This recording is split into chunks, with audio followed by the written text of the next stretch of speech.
Salut à tous, j'avais souhaité en fait échanger avec vous, ou vous partager en fait quelques notions importantes dans le routage. Donc au niveau du routage, nous avons des notions qui sont simples, mais très importantes et fondamentales au niveau du routage. Donc la première notion en fait c'est la notion de métrique. Donc une métrique sera un type de mesure qu'un protocole de routage va utiliser afin de quantifier donc le coût pour pouvoir atteindre une destination. Donc typiquement dans les protocoles de routage vecteur de distance, donc la métrique sera caractérisée par le nombre de sauts, donc pour atteindre une distance.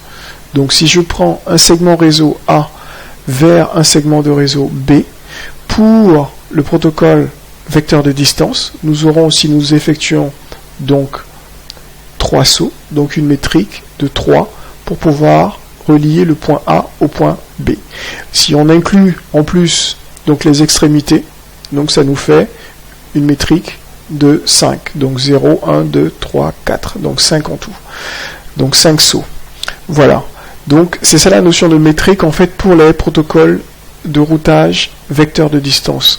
Pour les protocoles de routage à état de lien, donc la métrique peut être donc déterminée par donc ce qu'on appelle le coût, donc au niveau de chaque lien. Donc vu que c'est des protocoles de routage à état de lien, donc ce coût-là sera fonction donc du débit maximum possible sur un lien. Et ce débit maximum possible, ce sera en fait la vitesse la vitesse du lien. Donc pour une interface à 10 mégabits, on aura un coût supérieur au coût qu'on a sur l'interface 100 mégabits, qui lui-même sera supérieur au coût qu'on a sur l'interface 1 giga, qui sera lui-même supérieur au coût qu'on peut avoir en fait sur une interface 10 giga. Voilà. Donc en fait, ce coût-là, pour un protocole de routage à état de lien, ce sera en fait le cumul, donc l'addition, la somme de chaque lien entre le point A et le point B. Donc la métrique sera déterminée de cette façon-là.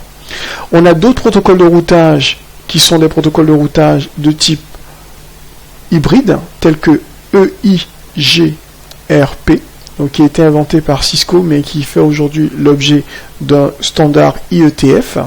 Donc ce protocole de routage, quant à lui, utilise en fait une composition de plusieurs paramètres qui sont entre autres la bande passante, la MTU, la fiabilité, le délai, le taux de perte qu'on peut avoir en fait sur chacun des liens.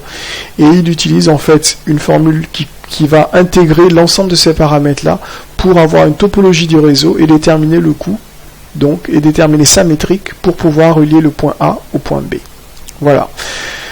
Nous avons une deuxième notion qui est la distance administrative ou l'administrative distance. Donc ce paramètre-là est un chiffre, donc ou un coefficient qui va déterminer quel est au niveau du routeur le protocole de routage donc pour une destination donnée que nous allons sélectionner.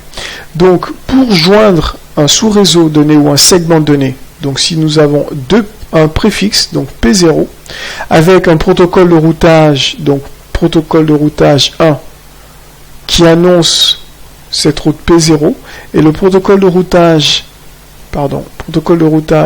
2, qui lui aussi annonce cette route P0, et bien le routeur va devoir choisir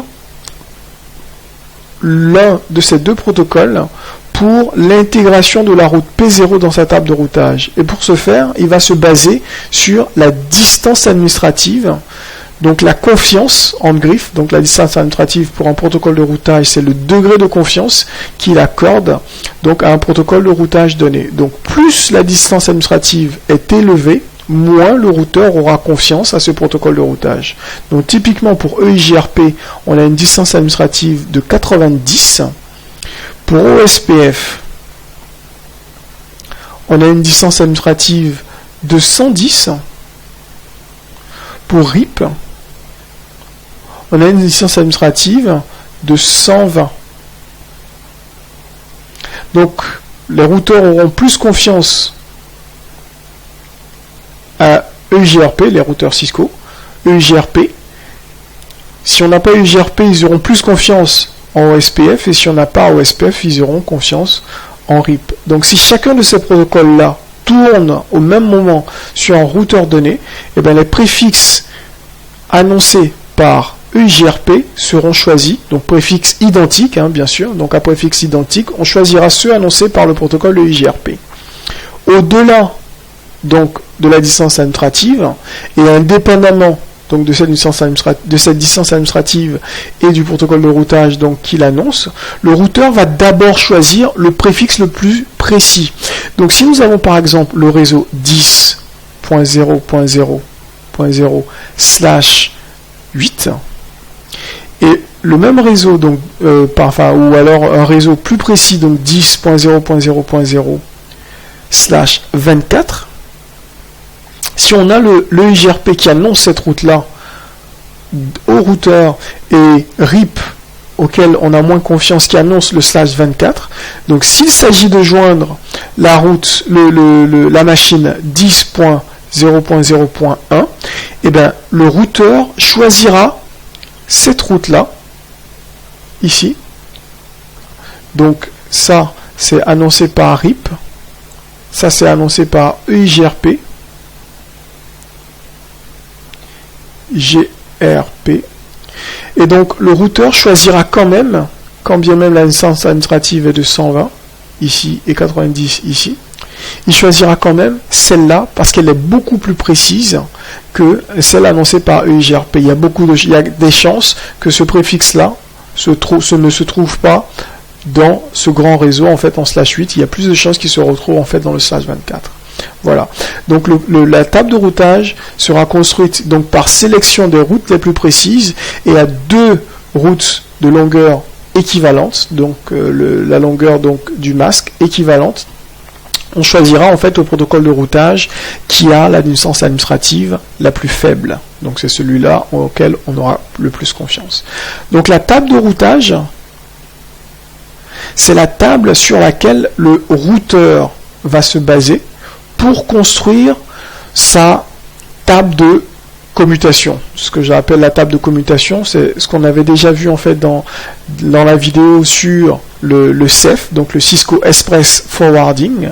Donc cette table de commutation va se baser sur la table de routage qui est composée donc d'un préfixe, qui est donc une longueur d'un réseau ou d'un sous-réseau avec un masque,